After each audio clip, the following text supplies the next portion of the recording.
Muy buenas noches, estimados participantes del webinar de esta noche. Este webinar es parte de una serie de conversaciones virtuales sobre el tema de infraestructura natural y seguridad hídrica. En primer lugar, quiero disculparme con todos ustedes que tuvimos unas dificultades técnicas que ya hemos logrado resolver y por eso hemos empezado esta conversación un poquito retrasados. Así que bueno, mil disculpas. Quiero comentarles que esta serie de discusiones sobre infraestructura natural son posibles gracias al proyecto de infraestructura natural para la seguridad hídrica, un proyecto que cuenta con el aporte de la cooperación del pueblo de Estados Unidos de América y del gobierno de Canadá. Este proyecto es ejecutado por un consorcio conformado por Forest Trends, Ecodecisión, Condesan, la Sociedad Peruana de Derecho Ambiental y el Imperial College de Londres. Entonces, realmente es para nosotros un gusto esta noche contar con una, bueno, ya es alumni, ¿no? Del Imperial College de Londres, María Monge, quien nos va a hacer una interesante presentación sobre el potencial de los bofedales artificiales para la protección de los servicios ecosistémicos, ¿no? Ella realizó una investigación en Chalhuanca, en el sur de Perú, y quiero contarles, antes de pasar a leer su biografía, que esta investigación fue financiada por el Proyecto de Infraestructura Natural para la Seguridad Hídrica y por el Imperial College de Londres, ¿no? María tuvo su proyecto de investigación, que fue previo a la obtención de tesis de maestría, fue supervisada por la doctora Carolina Tovar, que ella pertenece a los Jardines Botánicos Reales del Londres Kew, y por el doctor Wouter Buitaert del Imperial College. Además, María ha trabajado con el apoyo técnico de Daniel Montesinos, Jan Biker, Beatriz Montealba y Javier Antiporta. Y su investigación fue co-supervisada por el doctor Boris Ochoa Tocachi, quien también nos acompaña esta noche y le agradezco por estar aquí, y por los doctores Vivien Bonsoeur y Francisco Román. Los dos son investigadores de CONDESAN, que es el Consorcio de Ecodesarrollo de los Andes. Entonces, quiero a través de esta introducción también brindar un agradecimiento especial a la comunidad de Chalhuanca, porque gracias a ellos fue posible esta investigación y creo que va a ser muy interesante lo que María nos va a contar esta noche. Bien, les recuerdo también que dos consejos para optimizar la operación de la plataforma, ¿no? El primero es que recuerden de utilizar audífonos. Eh, Eso es mejor para optimizar el sonido, ¿no? Para evitar que la computadora capte ruidos exteriores. Entonces, así logramos nosotros y ustedes como participantes logran tener una mejor audición de lo que conversamos.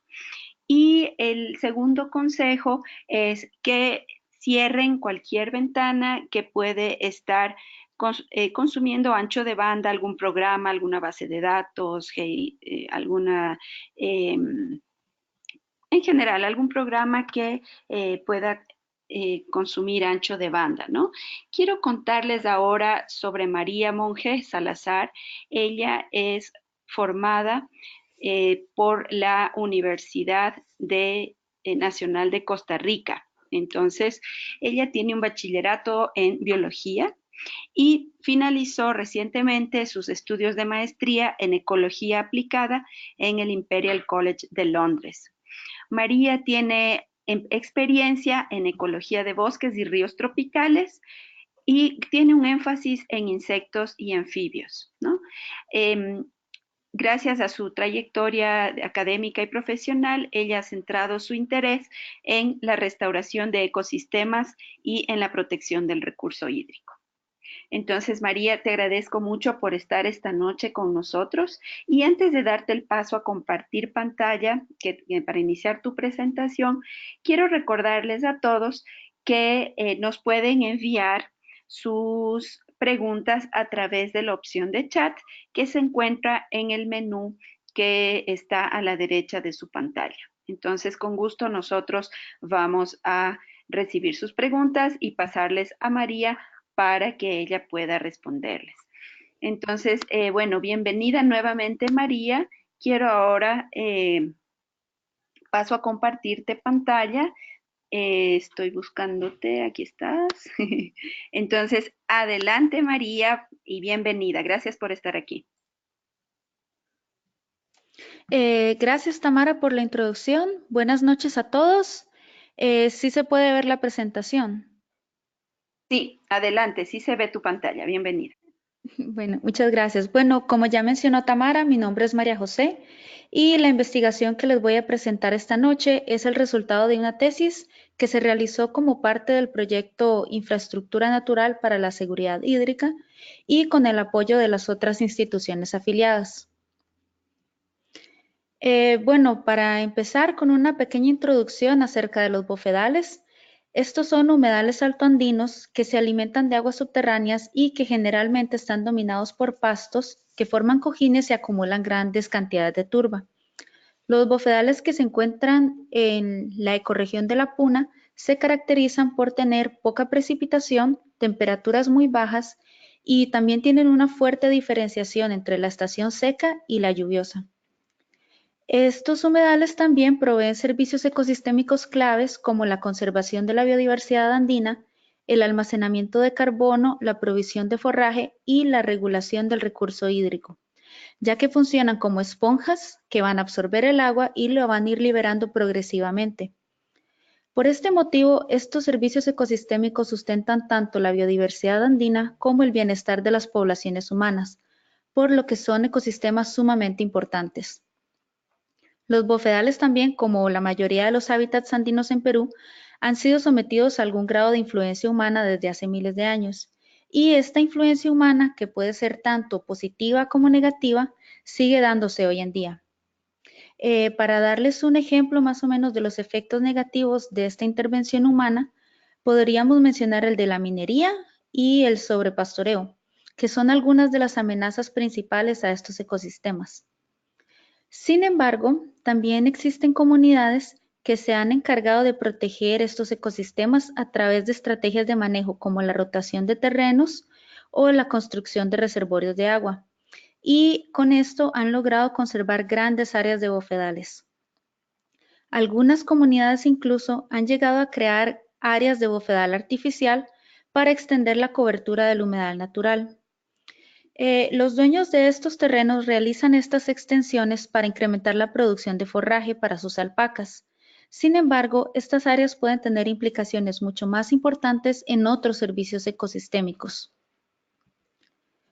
Bueno, como ustedes pueden ver en esta imagen, los bofedales artificiales en realidad son extensiones de los naturales y se crean a partir de la construcción de canales que son poco profundos, que desvían el flujo de agua para ir inundando zonas de pajonal. Una vez que el canal ha estado inundando el terreno por varios años y que las condiciones hidrológicas y el suelo lo permiten, entonces la vegetación del bofedal empieza a colonizar estas áreas y se establece una nueva cobertura de bofedal. En la fotografía que está al lado derecho de la pantalla, aquí ustedes pueden ver que este canal que fue construido hace aproximadamente 10 años tiene ya una zona que está dominada por vegetación típica de un bofedal natural.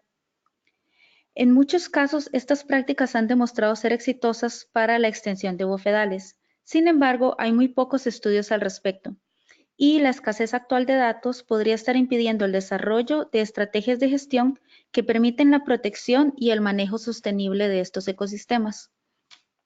Por este motivo, es importante entender el funcionamiento total del bofedal como un ecosistema. Bueno, los bofedales se caracterizan por tres parámetros principales: la hidrología, el suelo y la vegetación. La vegetación usualmente es la variable más estudiada. Sin embargo, son las condiciones hidrológicas, como por ejemplo el pH, los nutrientes o el nivel freático, las que van a determinar el funcionamiento y las características específicas de cada humedal. Por ejemplo, la calidad del agua subterránea tiene fuertes efectos en la riqueza de especies, y los bofedales que tengan valores de pH más bajos también van a tener una menor riqueza. De igual forma, los sitios con menor disponibilidad de agua subterránea van a tener una mayor oxigenación de la capa orgánica del suelo y los depósitos de turba entonces van a ser más delgados. Asimismo, estos tres parámetros principales también determinan la provisión de servicios ecosistémicos. En este estudio, nosotros decidimos enfocarnos en dos servicios ecosistémicos principales, que son el almacenamiento de carbono y la provisión de forraje. El secuestro de carbono es un servicio ecosistémico cada vez más importante y ampliamente reconocido como una herramienta para luchar contra el cambio climático. Sin embargo, la provisión de forraje es un servicio poco estudiado y a menudo es reemplazado por otros parámetros, como el de la riqueza de especies. No obstante, no todas las especies de un bofedal son palatables, y los animales que pastan en forraje de baja calidad pueden ser propensos a un desarrollo lento o incluso a tener problemas de embarazo. Por esta razón, la cantidad de especies palatables se podría usar como un estimador de la provisión de forraje. Cabe mencionar que este servicio ecosistémico es muy importante y especialmente para las comunidades locales, como las de Chalhuanca, que dependen de la cría de llamas y alpacas para sobrevivir. Los bofedales han sufrido una degradación rápida y fuerte en las últimas décadas, especialmente como resultado de la minería, la cosecha de turba y el pastoreo excesivo.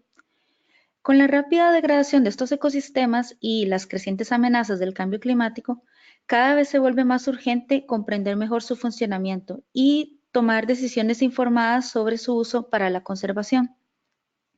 Por este motivo, con este estudio nosotros tratamos de entender un poco mejor el funcionamiento de este ecosistema y su efecto en los servicios ecosistémicos. De igual forma, quisimos estudiar cuáles son las consecuencias de la extensión de estas áreas de bofedales.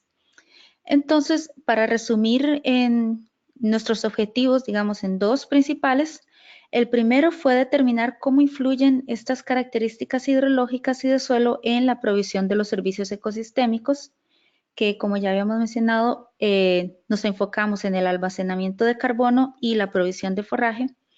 Y el segundo es determinar si existen diferencias ecológicas entre bofedales naturales y artificiales. Para responder estas preguntas, entonces, nosotros realizamos el trabajo de campo en el centro poblado de Chalhuanca, que se encuentra en la provincia de Caylloma, en Arequipa. El muestreo se hizo a 4.400 metros sobre el nivel del mar, en un bofedal en el cual los dueños habían realizado extensiones al área del bofedal por medio de las desviaciones del agua que les comentaba anteriormente. Los bofedales en Chalhuanca ocupan una extensión bastante pequeña, pero un papel crucial tanto para la comunidad local como para la ciudad de Arequipa. Primero, porque estos bofedales constituyen la fuente principal de alimentos para las alpacas, y segundo, porque constituyen la cabecera de cuenca de Quilca Vítor Chili, que alimenta el suministro de agua para la ciudad de Arequipa, que es la segunda ciudad más poblada en Perú. Actualmente, estos bofedales son de propiedad privada y la comunidad local incorpora estrategias de gestión para garantizar suficiente disponibilidad de agua y forraje para que puedan aguantar durante la época seca. Bueno, para la colecta de datos, lo que hicimos fue colocar cuadrantes de 1 metro cuadrado en áreas de pajonal, bofedal artificial y bofedal natural. Y en cada cuadrante recolectamos información sobre la hidrología, las propiedades del suelo y la vegetación. Al lado de la imagen, ustedes pueden observar cuáles fueron las variables específicas que medimos. Por ejemplo, para la hidrología colectamos información sobre la profundidad de la napa freática, el contenido de oxígeno disuelto, el pH, la conductividad eléctrica y la temperatura del agua subterránea. Para las variables del suelo, determinamos la profundidad de la turba hasta un máximo de 50 centímetros, medimos el contenido de carbono orgánico en el suelo y determinamos el porcentaje de humedad. Y finalmente, para la vegetación, identificamos todas las especies contenidas en el cuadrante con ayuda de un botánico experto y determinamos el porcentaje de cobertura de cada especie. Aparte de esto, para tratar de estimar la provisión de forraje, lo que hicimos fue que preguntamos a los alpaqueros cuáles son las especies que sus alpacas preferían comer. Y con esto obtuvimos un consenso de 4 especies principales, a las cuales le realizamos análisis nutricionales. Bueno, para ir entrando un poco en lo que fueron nuestros resultados, para la provisión de forraje, en esta tabla se muestran los valores del análisis nutricional. Como ustedes pueden ver, las especies con el mejor contenido proteico y la cantidad de minerales son la Quemila diplofila, que en Chalhuanca es conocida con el nombre de libro, y Lilaeopsis macloviana, que también se conoce como totorillo. Lamentablemente hay muy poca literatura que muestre los valores nutricionales de las especies palatables, por lo que es difícil comparar los valores de estas especies con otras. Por el momento y de acuerdo a la literatura a la que pudimos accesar, sabemos que estas especies tienen altos valores nutricionales, pero valdría la pena realizar más estudios para compararlas con el resto de las especies en el bufedal. Para estas 4 especies seleccionadas, nosotros también evaluamos la abundancia relativa de acuerdo a las variables ambientales. Y nuestros resultados demuestran que algunas especies sí tienen efecto de las variables ambientales sobre su abundancia. En esta diapositiva ustedes pueden observar los resultados de las 2 especies que fueron significativas. Como pueden ver, el efecto que encontramos es bastante pequeño. Por ejemplo, la abundancia de la Quemila diplofila disminuye muy poco conforme aumenta el contenido de carbono y la abundancia de Calamagrostis rigensis aumenta conforme va aumentando la conductividad del agua subterránea. Hay que tener en cuenta también que cuando el efecto de la interacción es tan pequeño como lo es en el caso de la Quemila, podría estar indicando que sí hay un efecto estadístico, pero que este efecto no va a afectar la presencia o la ausencia de la planta, ya que no es tan fuerte como se esperaría. El carbono orgánico, que es el determinante de la abundancia de la Quemila diplofila, es directamente proporcional al contenido de materia orgánica. Y debido a esto, a menudo se considera como un muy buen indicador de lo que es la fertilidad del suelo.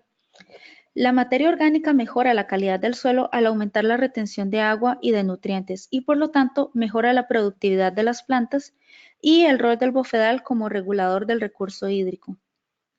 Por su parte, la conductividad eléctrica, que es la capacidad del agua de dejar pasar la corriente, está determinada por la cantidad de sales minerales que están en el agua.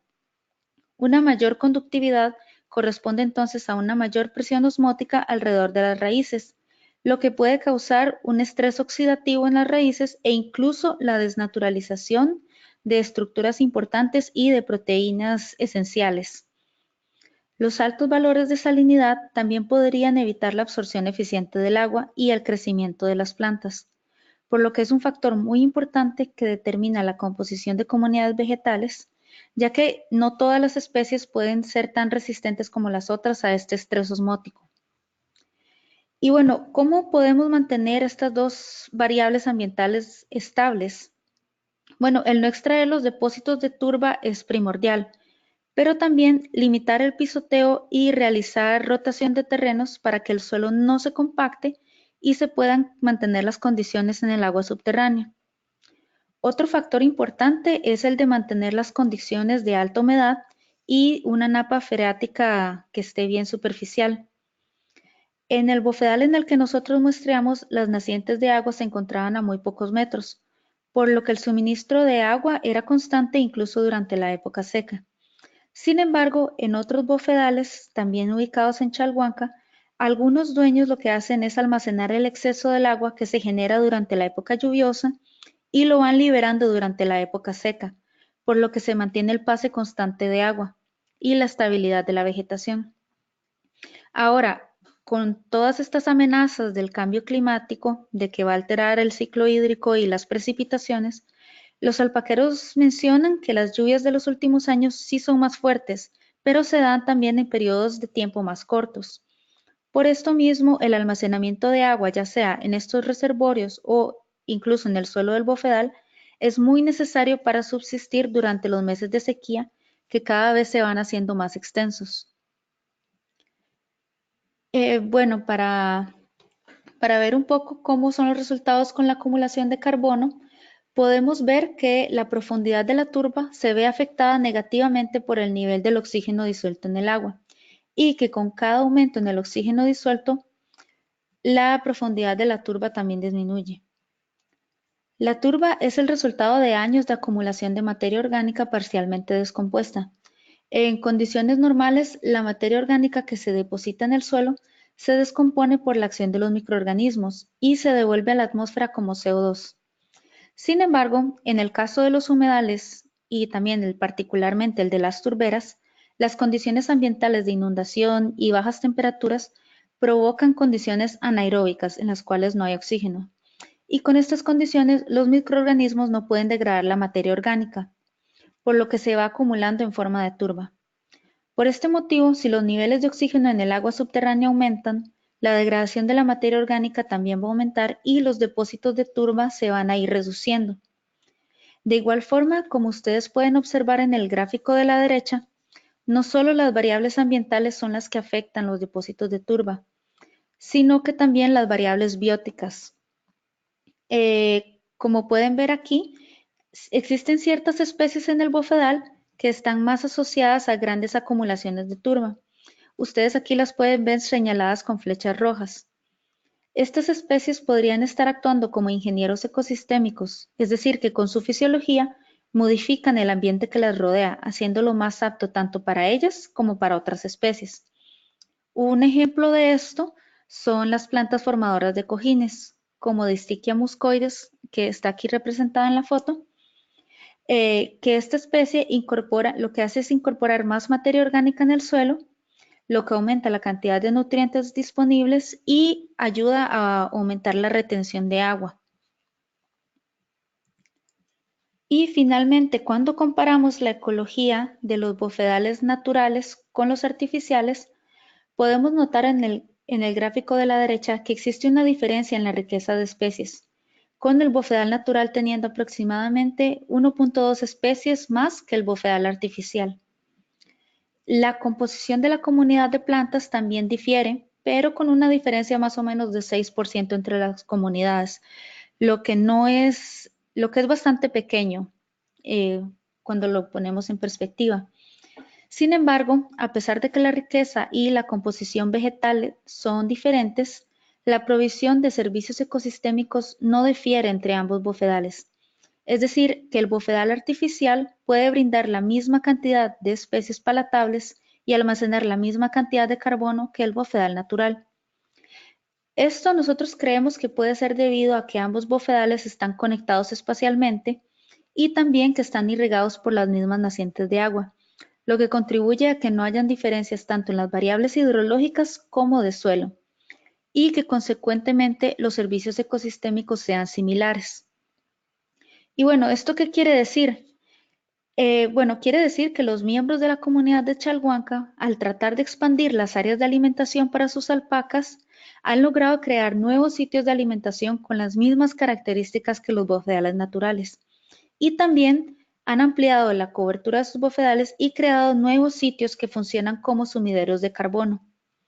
La acumulación de carbono y la provisión de forraje aumentaron de estar cerca del 0% en el pajonal para llegar a niveles similares a un bofedal natural en más o menos una década, que es un tiempo bastante corto para cambios ecosistémicos. Bueno, para ir concluyendo, tenemos que la conductividad eléctrica y el carbono orgánico del suelo son variables importantes para determinar la composición vegetal y la provisión de forraje para las alpacas, por lo que es importante mantener y monitorear las condiciones en la parte subterránea del bofedal, no solo enfocarnos en los cambios que se ven en la vegetación. También los bofedales naturales y los artificiales, por lo menos los que nosotros estudiamos, no son diferentes en cuanto a hidrología, características del suelo o incluso la prestación de servicios ecosistémicos, y las diferencias que hay en composición de la comunidad y en la riqueza son relativamente pequeñas. Tercero, creemos que las estrategias utilizadas por los alpaqueros son efectivas para expandir el área del bofedal. Estos humedales creados son nuevos lugares para el secuestro de carbono, la regulación del agua y el suministro de forraje, y además pueden servir para reducir el impacto del pastoreo en el bofedal natural. Cabe destacar que entre el 2013 y el 2016 se anunció que en el centro poblado de Chalhuanca tuvo un crecimiento anual del 1.77% en la extensión de sus bofedales. Ahora, si tenemos en cuenta que en ese mismo periodo los bofedales de la Reserva Nacional Salinas y Aguada Blanca disminuyeron en un 1.27%, pues parece evidente que los programas de manejo y de conservación sí tienen los resultados positivos que se esperan. Se necesitan niveles moderados de manejo para mantener el funcionamiento ecológico de un bofedal, y los pueblos indígenas como Chalhuanca son capaces de lograr una gestión eficaz de la tierra y el desarrollo de programas de conservación, incluso bajo un pastoreo continuo. Creemos que la información que se presenta aquí también podría ayudar a los proyectos de restauración y a los tomadores de decisiones para informarse sobre la gestión de estas áreas. Por ejemplo, para garantizar la eficacia de los programas de restauración, los sitios a restaurar deben estar en contacto cercano con los sitios de referencia y deben compartir variables hidrológicas. Los bofedales que están conectados espacialmente y que son regados por los mismos manantiales pueden converger a comunidades de plantas similares. Del mismo modo, todos los proyectos deben incluir la participación de los habitantes locales y sus objetivos deben estar alineados con la provisión de servicios ecosistémicos valiosos para ellos. Las comunidades locales reconocen la importancia del bofedal como un proveedor de forraje y agua para sus rebaños domésticos. Por lo tanto, para aumentar el interés de las comunidades locales en la conservación del bofedal, las estrategias de conservación realmente deberían enfatizar la provisión de estos servicios ecosistémicos. Finalmente, se necesitan hacer más estudios referentes al manejo de los bofedales y de cómo las prácticas realizadas por los comuneros pueden ayudar a la conservación de estos ecosistemas. Y bueno, finalmente agradecerles por su atención y quedo atenta a cualquier pregunta que tengan al respecto. Muchas gracias. Mil gracias, María, por tu claridad en la exposición. Hemos recibido realmente bastantes preguntas, entonces lo bueno es que igual contamos con el doctor Boris Ochoa Tocachi y él me va a ayudar en esta exposición y manejo de los... Hemos recibido tantos comentarios como preguntas, así que bienvenido, Boris. Gracias por estar aquí con nosotros y adelante. Muchas gracias, Tamara, y muchas gracias, María, por la exposición y felicitaciones por tu investigación. Realmente fue muy motivador ver todo el trabajo que se hizo en la comunidad de Chalhuanca y cómo pudiste manejar todo el trabajo de campo, que realmente es muy pesado yéndote hasta allá. Hay algunas preguntas que han comenzado a hacer los participantes aquí en el webinar. Entonces, la mayoría de esas preguntas son de ecología, casi todas las preguntas son de ecología y te las voy a hacer. Hay una pregunta que tiene que ver con la hidrología, entonces posiblemente esa la podemos dejar para después. Una de las preguntas que se hacen es sobre otros tipos de amenazas y otros tipos de prácticas de conservación.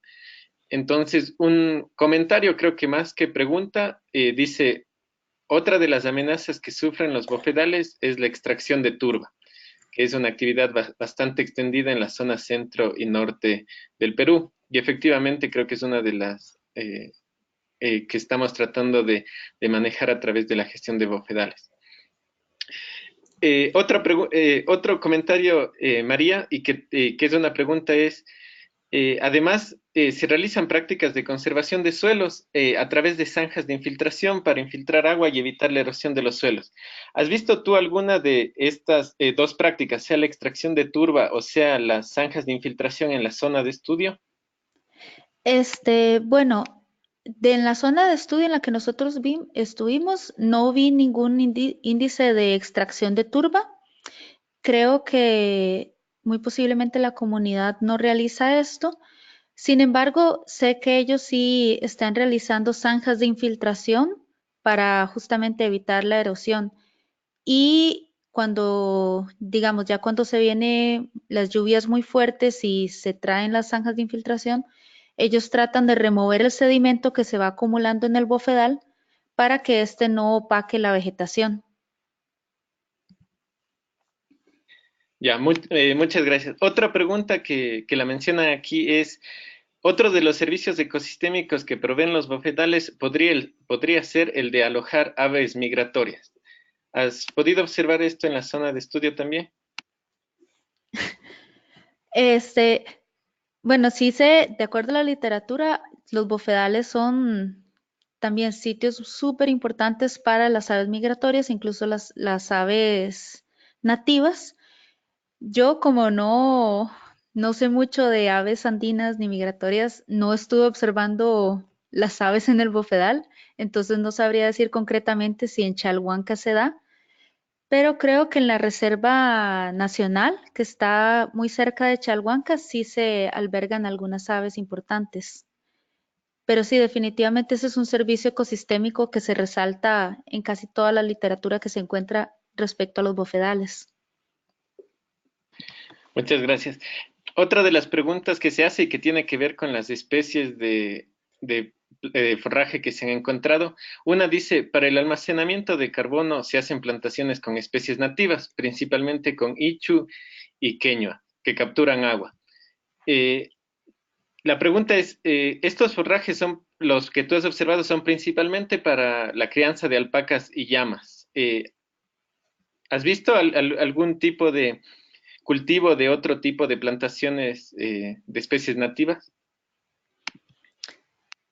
No observé ningún cultivo, digamos, de pastos específicos y lo que hicimos fue digamos, un escaneo de toda la vegetación. Para la parte de provisión de forraje sí nos enfocamos en esas eh, pequeñas especies, pero no estuvimos buscando específicamente las especies que almacenaran más carbono o digamos que los comuneros plantaran especies a propósito para almacenar carbono. Ya, efectivamente.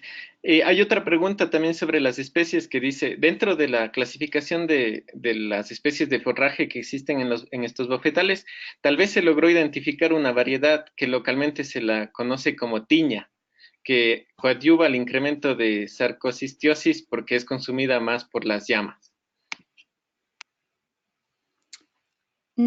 Perdón, ¿me repites la pregunta?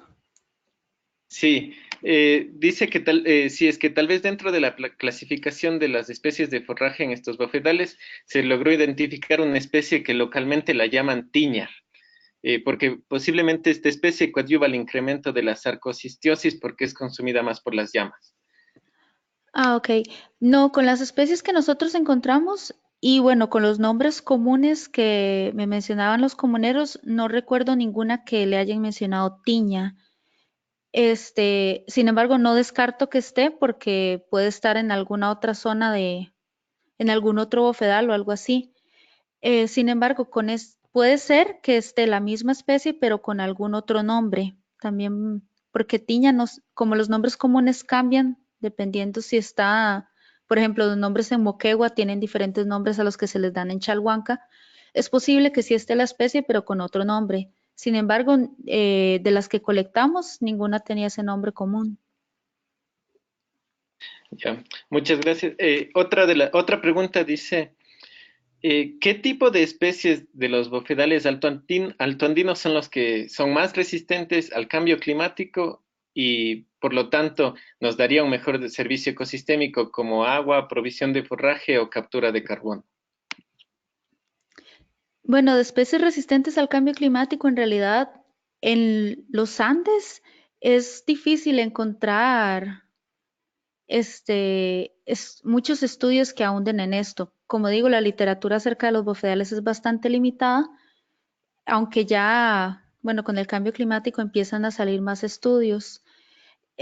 Creo hay ciertas especies que son más resistentes a los disturbios, pero no tiene que ver con las temperaturas.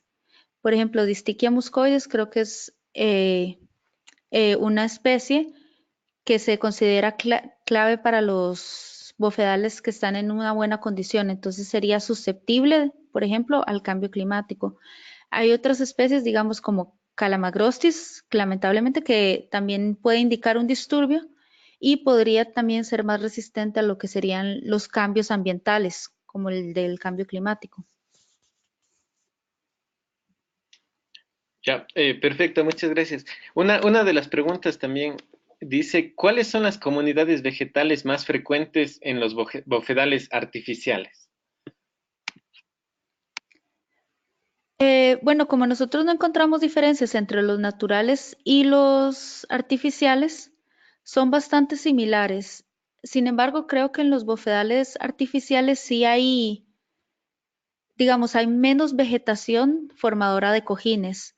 Distiquia muscoides estaba más en zonas con inundación perpetua, que están cerca de los manantiales, y en las zonas del bofedal artificial, que sí están más o menos inundados, pero no tienen tanta agua como los bofedales naturales, hay un poco más de pastos, sí, como Calamagrostis, o también como la Quemila diplofila, que en las zonas por las que va transitando el canal, que eso ya no se encuentra en el bofedal natural. Ya, muchas gracias. Hay otra pregunta un poco más general. Dice, ¿cuáles técnicas de restauración son las que recomiendas para mejorar la calidad de los servicios ecosistémicos en los bofedales? Bueno, definitivamente recomendaría, mm, por hacerle un poco también por creer en el estudio que yo realicé, este tipo de técnicas que realizan un canal y la infiltración del agua se va realizando eh, por debajo de la tierra. También, como mencionaba, recomendar que si se va a restaurar un área, que esté bien cerca del área de referencia que se quiere imitar, que compartan los mismos manantiales y tratar de hacer descansar el área, o sea, no alterar mucho, no crear canales muy profundos, no alterar mucho el ambiente, también sería una buena estrategia para restaurar estos bofedales. Gracias, María. Antes de dar paso a otras preguntas, voy a leer un par de comentarios que también se han hecho aquí. Uno de ellos dice, en los Andes tenemos bofedales importantes que están siendo degradados y es urgente intervenirlos. Muchas veces esta degradación se debe al sobrepastoreo y a la extracción de las especies naturales. Otro comentario de Honorio Checalla dice, los bofedales no solo en las comunidades pastoriles se lo ve por el lado de provisión de agua y forrajes, sino que además están muy ligados a sus costumbres culturales, sobre todo de las familias alpaqueras en estas zonas. Volviendo a las preguntas, María, una de las preguntas específicas sobre la investigación dice, eh, ¿la conductividad eléctrica en el agua aumenta con el incremento de nutrientes?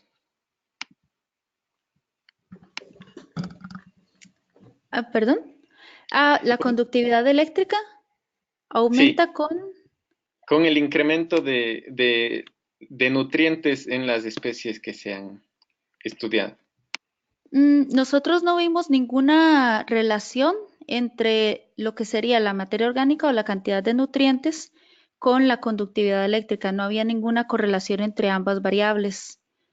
Entonces, de acuerdo a lo que nosotros vimos, yo diría que no, y más porque la, la conductividad eléctrica del agua subterránea está muy ligada a lo que sería la roca madre, por los minerales que va liberando, y no tanto a los nutrientes que están en el suelo. Gracias. Otra pregunta dice, ¿consideraste el índice de rareza de las especies en los bofedales que se estudiaron?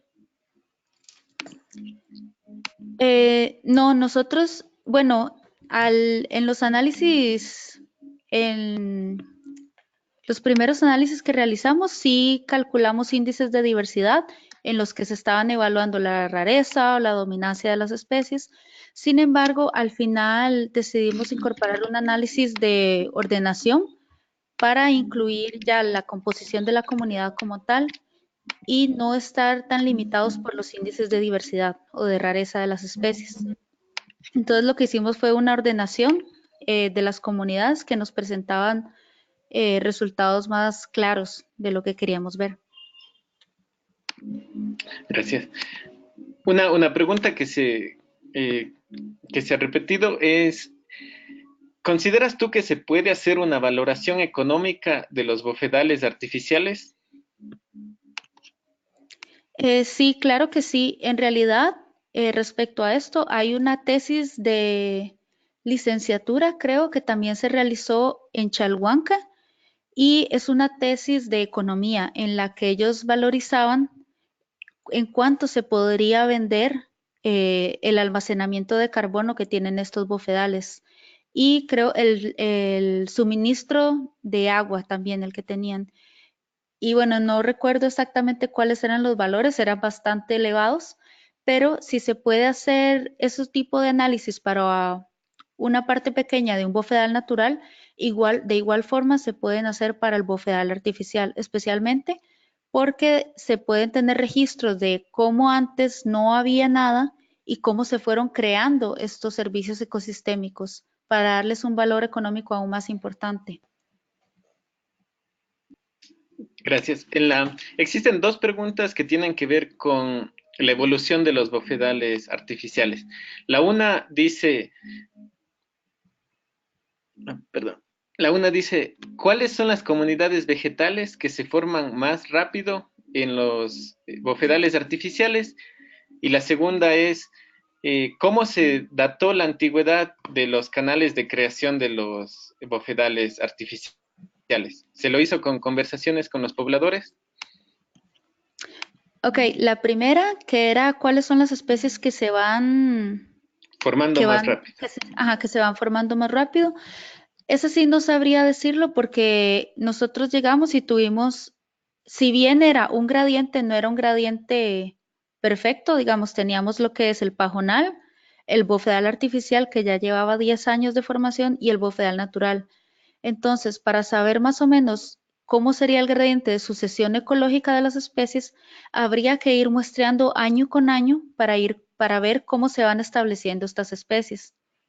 Que por el momento no he encontrado ningún estudio que hable al respecto de sucesión ecológica en bofedales. Y para la segunda, la forma en la que nosotros determinamos el tiempo sí fue preguntándole al dueño de la propiedad, que él nos mencionó y nos señaló los canales, por los canales que habían creado y hace cuánto tiempo, para nosotros guiarnos en eso.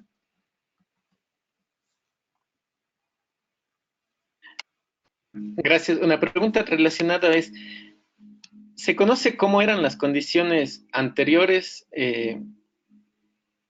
de las condiciones naturales anteriores en las áreas en donde ahora existen bofedales artificiales? Sí, de acuerdo a los comuneros, los bofedales artificiales ahora están establecidos en lo que antes era un pajonal. Y de hecho, por eso nosotros fue que colocamos cuadrantes en secciones de pajonal que están siendo irrigadas ahora, para tener para tener información de lo que se puede ir convirtiendo en bofedal artificial. Entonces, sí, de acuerdo a los dueños de las propiedades, los bofedales artificiales antes eran pajonal y ahora son bofedales. Gracias. Otra pregunta es, ¿se percibió pastoreo en los bofedales de estudio por parte de ganado vacuno, puesto que en este caso el impacto puede ser mayor sobre el recurso suelo y vegetación? Sí, definitivamente el impacto de las vacas es mucho mayor que el que sería, digamos, de las alpacas.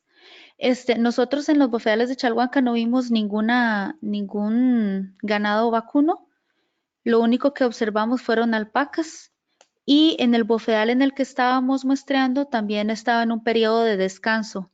Entonces, mientras nosotros estábamos muestreando, las alpacas estaban en algún otro bofedal, por lo que estaba en un periodo, digamos, tal vez de recuperar las especies vegetales. Gracias, María.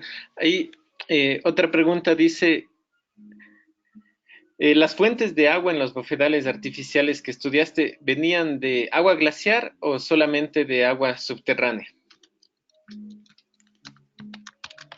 Yo tengo entendido que son únicamente de agua subterránea. La verdad no encontré ninguna información sobre lo que si antes, digamos, hace miles de años había un glaciar por ahí, pero a lo que tengo entendido sí son únicamente subterráneas.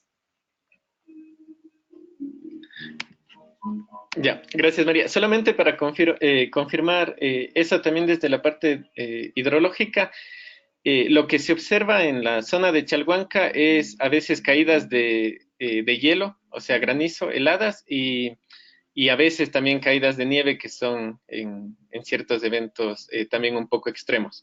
Pero la mayor cantidad del agua que reciben estos ecosistemas son agua de lluvias que luego es efectivamente almacenada en el suelo y por tanto el valor que tienen los bofetales también hidrológicamente. Otra de las preguntas, María, es para la sostenibilidad del servicio de almacenamiento de carbono y de provisión de forraje, ¿cuál sería el área mínima de bofedales artificiales que se debe crear para que resulte beneficioso para la comunidad y que ellos continúen con su manejo? Creo que no hay realmente un área mínima. Cualquier área, ellos obviamente no lo van a hacer en un área pequeñita. Cuando ellos desvían los canales tratan de agarrar la mayor cantidad de área posible. Sin embargo, no creo que haya un área mínima para el cual digan, no, menos de esto no vale la pena. Porque también como los bofedales artificiales se pueden usar como zonas, digamos, de descanso para los bofedales naturales, también dependería de la cantidad de alpacas que tiene ese dueño de bofedal. Y sí, de cada cuánto puede estar rotando los terrenos, pero definitivamente, digamos, de no tener ningún sitio de almacenamiento de carbono a tener, aunque sea un poco, yo creo que ya es ganancia. Sí, efectivamente. Otra de las preguntas y más, un poco más personal sobre la investigación es, ¿cuáles consideras que fueron las dificultades que tuviste en esta investigación? Bueno, yo diría que eh, la altura y el frío es muy fuerte en estas zonas y son una limitante también. Creo que también es una limitante no solo para mí, sino para todos los estudios que se realizan en los Andes y que muy posiblemente por esto mismo no hay tantos estudios respecto a esto, pero vale mucho la pena definitivamente. A pesar de ser condiciones extremas, el frío, digamos, todas las mañanas, los canales de agua estaban completamente congelados. Si queríamos muestrear el agua subterránea o la humedad del suelo, teníamos que esperar un tiempo a que el agua se descongelara y esto ya nos quitaba un poco de tiempo y cosas así. Pero en todo lo demás, la comunidad de Chalhuanca fueron súper amables y nos ayudaron con todo lo necesario. Gracias, María. Otra pregunta dice, en este estudio, ¿se ha llegado a identificar si los bofedales están sufriendo contaminación por metales pesados o por arrastre de sedimentos? En este estudio no nos enfocamos en metales pesados ni nada así. Sé que hay unos 2 estudios que muestran cómo los bofedales pueden usarse para ser, digamos, un filtro de metales pesados que vienen desde las rocas y ellos van absorbiendo, pero como te digo, solo están esos 2 estudios y en este no nos enfocamos en eso. No creo que los bofedales aquí estén siendo contaminados de eso, pero definitivamente habría que investigar más al respecto. Gracias. Otra pregunta dice, para hacer un manejo de bofedales, usualmente lo que se hace es ampliar estos bofedales. ¿Consideras que esta actividad es recomendable o perjudicial para el manejo de bofedales? La ampliación de bofedales sería como, bueno, si es más o menos el análogo a lo que nosotros estamos estudiando, que sería la creación de bofedales artificiales, yo siento que no es muy negativo para el ambiente, de acuerdo a nuestros resultados, a los resultados de nuestro estudio. He leído en algunos estudios que algunos pobladores tratan como de drenar el bofedal para el riego de otras zonas, pero creo que esto ya es diferente. Esto no sería la ampliación del bofedal. Ya, muchas gracias.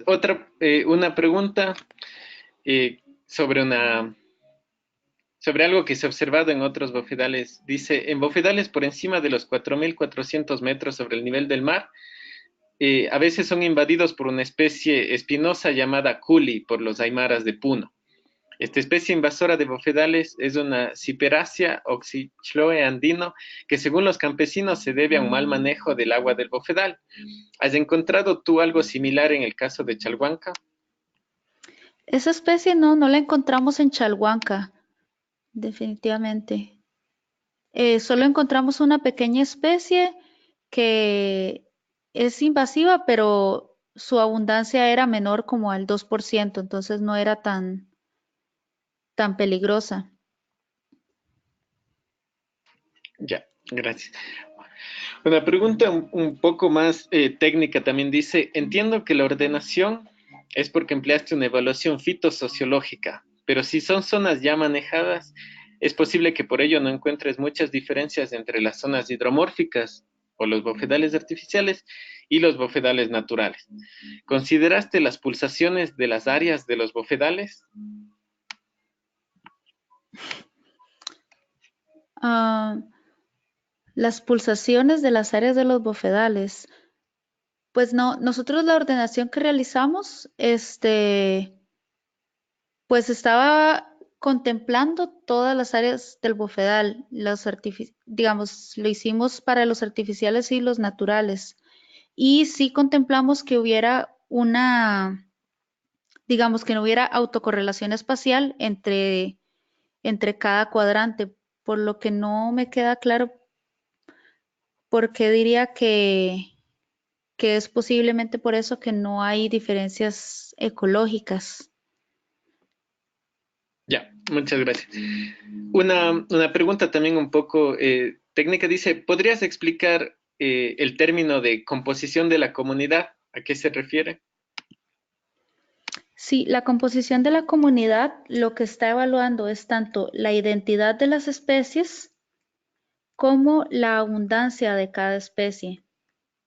Y lo hace, entonces la ordenación lo que hace para ir clasificando cada comunidad es que en cada cuadrante tenemos la identidad de cada especie, la abundancia de cada especie y comparamos cada cuadrante con el resto de los cuadrantes. Entonces, los cuadrantes que van a tener especies similares y en una abundancia similar van a tener comunidades más similares entre ellas. Y también, digamos, la composición de la comunidad va a estar evaluando si hay especies dominantes o si hay especies raras o si hay especies que que están frecuentes en todos los cuadrantes. Entonces, es un análisis, digamos, mucho más profundo que simplemente comparar los índices de diversidad, ya que se va directamente a la identidad de la especie y a su abundancia. Muchas gracias, María. Hay un comentario de John Everaldo que dice, creo que es importante indicar que las especies invasoras están relacionadas al sobrepastoreo de las especies deseables. Es importante optimizar el manejo de la relación agua, planta, animal. Dentro de otras de las preguntas que se hacen aquí, dice, la captura de carbono orgánico es muy importante en las praderas altoandinas. ¿Qué se puede hacer para incrementar su captura y su relación con la producción de forraje? Eh, bueno, esto, como mencionaba, la rotación de terrenos es una práctica muy importante para que el bofedal no tenga disturbios y las condiciones hipógeas, digamos, del suelo y el agua subterránea ayuden a almacenar todo este carbono. Si nosotros tenemos mucho pisoteo en el suelo, entonces, digamos, el suelo se va a compactar y se va a ir liberando, se pueden crear huecos que van a ir liberando todo el carbono almacenado en el suelo y se va a ir liberando como dióxido de carbono. También, como mencionaba, esto de mantener condiciones de napa superficial para que el agua obstruya la entrada de oxígeno y también el carbono que se almacenó como materia orgánica se quede en el suelo y no se libere a la atmósfera. Gracias, María. Otra pregunta dice, considerando que el bofedal artificial anteriormente era pajonal, ¿cómo es la distribución del crecimiento de las nuevas especies de vegetación? ¿Es uniforme o se observan microcochas o charcos de agua? Pues no, no es uniforme, dependiendo de por dónde se fue infiltrando el agua. Sí hay zonas más inundadas que otras, sí que se podrían comparar a microcochas, digamos. Sin embargo, también los bofedales, o sea, es más similar a un bofedal natural, porque en un bofedal natural no todo es uniforme, sino que también hay zonas de agua estancada, zonas en las que la corriente va más rápido. Entonces creo que sí se empieza a asemejar un poco más a un bofedal natural cuando ocurren digamos, modificaciones. No que todo se va infiltrando uniformemente, sino que también se crean cambios en el suelo. Gracias, María. Hay dos comentarios que se han hecho sobre el tema de valoración económica que es también bastante atractivo acá. Entonces, más que preguntas, son comentarios. El uno dice, generalmente las ganancias por parte de la actividad ganadera de alpaca es muy baja.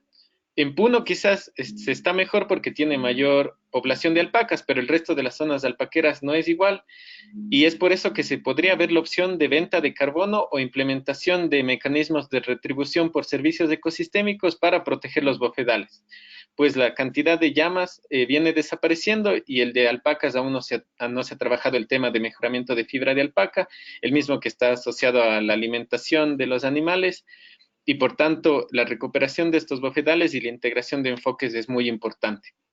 Otro comentario similar también dice, sería bueno hacer esta valoración de servicios ecosistémicos porque estos avances pueden integrarse a otro enfoque económico. A partir de estos resultados se puede proponer un sitio Ramsar con la finalidad de proteger este tipo de biodiversidad asociada a una actividad económica. María, otra de las preguntas que se hacen sobre la investigación dice, entiendo que es necesario que estos reservorios o bofedales artificiales estén en la cabecera de las cuencas. ¿Qué pasaría si es que se crea un bofedal artificial cerca de un riachuelo?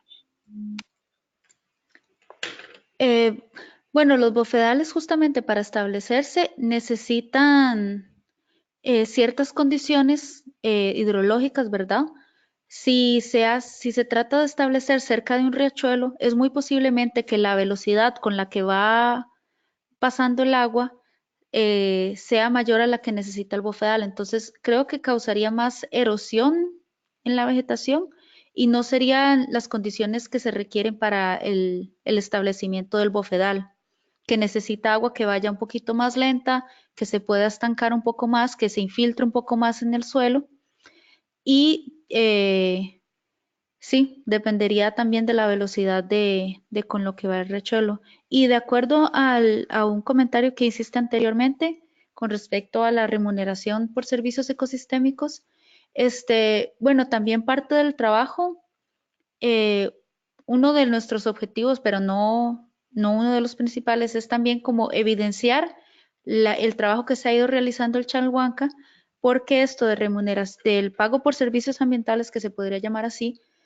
también es muy importante y ayudaría mucho a la comunidad para poder manejar mejor la tierra, porque todos estos cambios que ellos están haciendo lo hacen con herramientas, digamos, propias y muchas veces maquinaria rústica Ya si ellos obtienen un poco de instrumentos un poco más adaptados para esto, podrían darle un mejor manejo al bofedal. Gracias, María. Una pregunta también relacionada al uso del bofedal dice, si es que no existe pastoreo en el bofedal, entonces, ¿cuál es el aporte para los servicios ecosistémicos? Si no existe pastoreo, pues tienen también otros servicios ecosistémicos. Digamos, la mayoría de los bofedales sí están siendo usados para el pastoreo, pero también para la regulación hídrica, como mencionaba. Son esponjas que van a ir absorbiendo el agua y la van a ir liberando durante la época de estiaje. Y esto le ayuda mucho a las ciudades, digamos, que se alimentan de este recurso hídrico, como Arequipa en este caso. También para la conservación de la biodiversidad. Creo que incluso los bofedales ayudan a regular el microclima de la zona, haciendo que el frío no sea tan fuerte, que la radiación solar no cause tanta erosión, los vientos y cosas así. Entonces, los servicios ecosistémicos que proveen el bofedal no están simplemente ligados al beneficio para el pastoreo, sino también tiene un montón de otras implicaciones ambientales. Gracias, María. Otra pregunta que se había realizado anteriormente también es, ¿qué relación tiene el desarrollo de los bofedales con respecto al agua disponible? Eh, Al agua que les va infiltrando, pues sí, tiene mucha relación. Digamos, si hay muy poca agua que está saliendo, pues la extensión del bofedal será mucho menor. Este, Sin embargo, con las lluvias puede ser que si el agua de lluvia se almacena en un reservorio, esto podría estar ayudando a la extensión del bofedal, pero sí está muy limitado a la cantidad de agua que va a salir, digamos, del agua subterránea que se va a ir saliendo.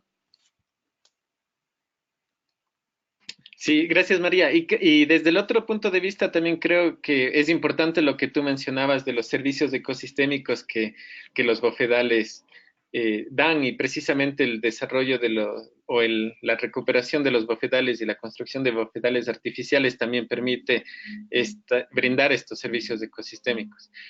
Una pregunta también de investigación dice, los bofedales en su mayoría están al pie de los nevados.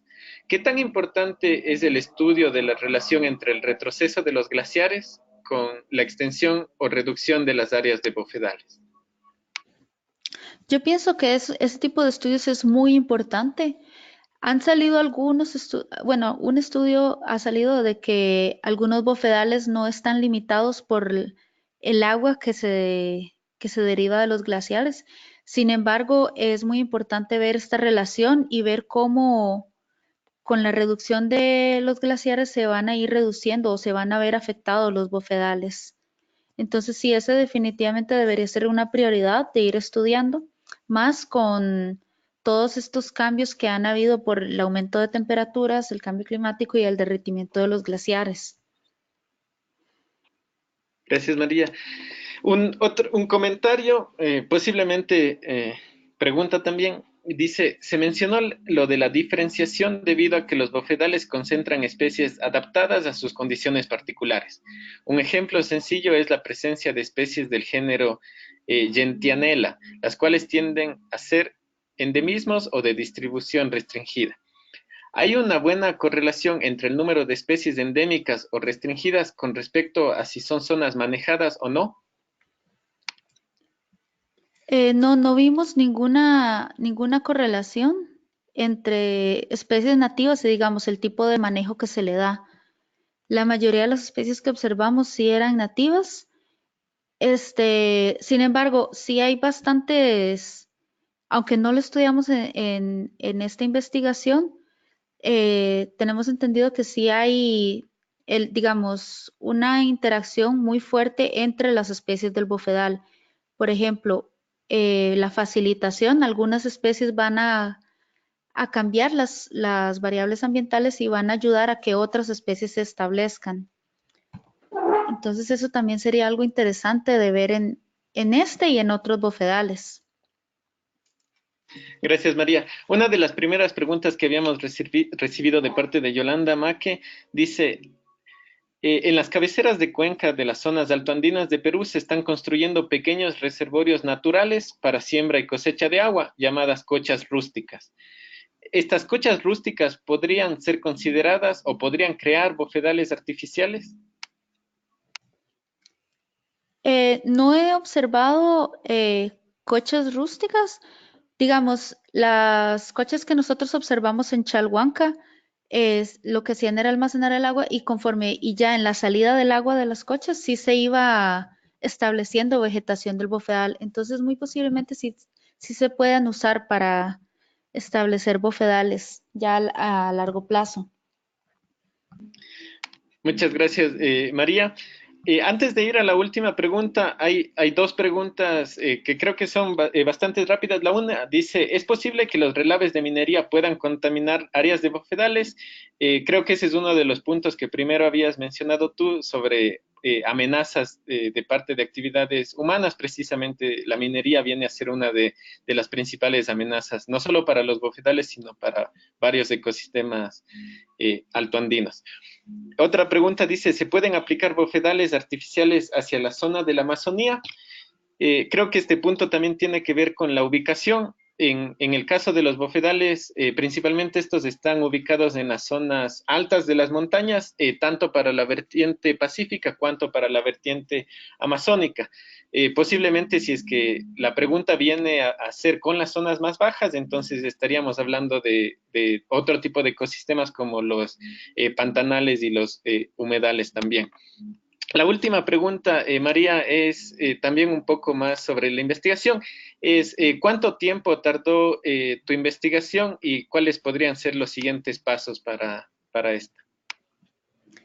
La investigación fue realmente en un tiempo relativamente corto.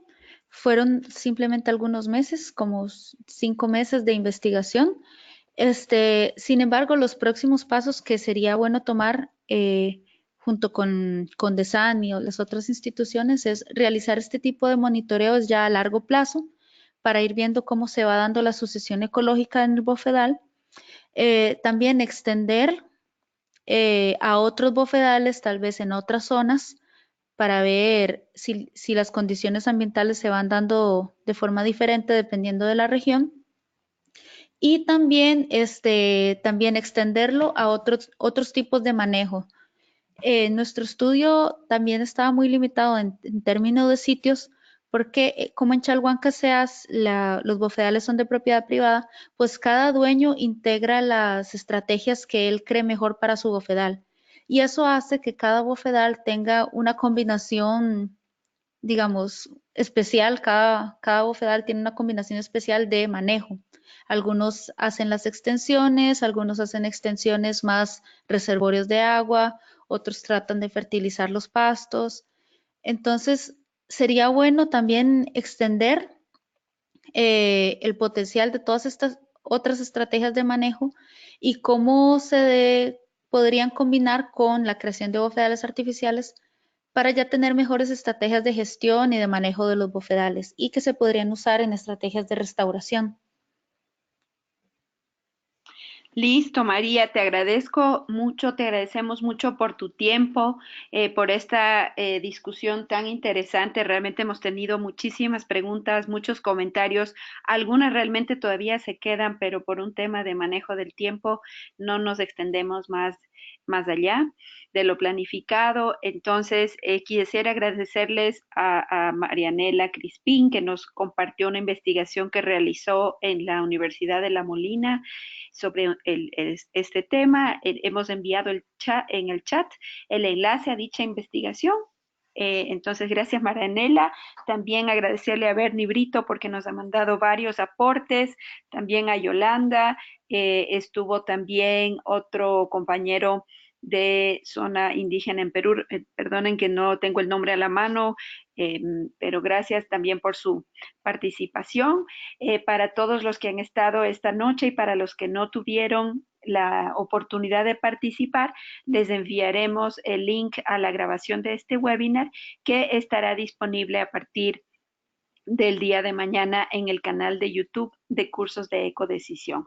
Sin más, les agradezco a María Monge Salazar y a Boris Ochoa Tocachi por acompañarnos en esta interesante discusión y les invito a nuestro próximo webinar que realizaremos con Constantino Auca, director de ECOAN, en la próximo día miércoles 20 de noviembre. Aquí está el nombre, Honorio Checalla, muchas gracias por participar. Y bueno, una buena noche para todos y hasta luego.